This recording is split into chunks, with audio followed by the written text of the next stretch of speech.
Alors, pour commencer avec Blender, il vaut mieux commencer par faire une sélection par le bouton gauche. Parce que vous voyez, si vous utilisez pour la première fois Blender, ben, ça va être le bouton droit. Alors, c'est pas pratique. Pour cela, je fais CTRL ALT U et je tombe sur cette petite fenêtre. Vous voyez, Interface Editing Input. Vous allez sur Input et vous sélectionnez avec le bouton de gauche. Une fois que vous avez fait ça, vous faites Save User Setting. Ok. Donc là, à partir de là, vous voyez, c'est assez pratique. Vous avez trois axes. Vous le supprimez, celui-là. Donc vous cliquez sur Enter. Voilà. Et vous faites pour créer un mesh, Shift du clavier A.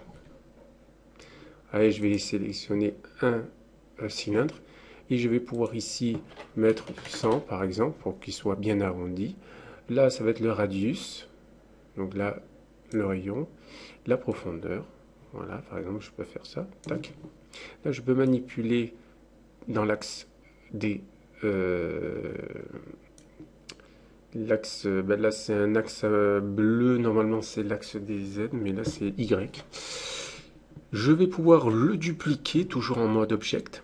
Donc ça, c'est l'objet. Je fais Shift D. Et je vais cliquer sur, sans rien toucher, Y, Z ou X.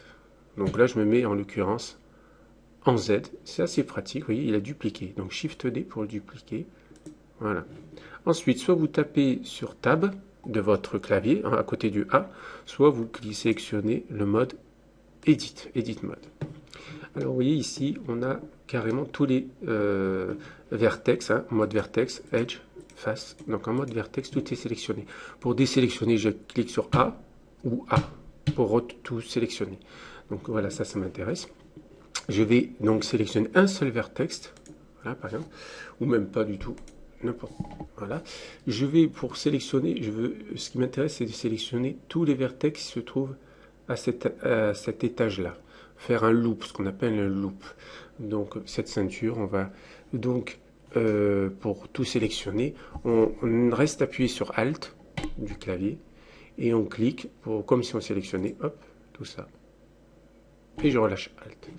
Donc après, hop, je sélectionne la petite flèche bleue là pour être dans l'axe des Z.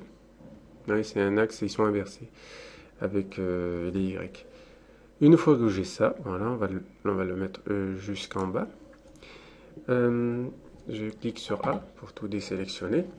Et imaginons que je veuille désolidariser pour faire une sorte de plafond la face qui se trouve sur cet objet. Alors pour cela, je sélectionne la face, je clique sur P, donc P du clavier, je vais sélection et je vais retourner en mode Object parce qu'il s'est transformé en Object.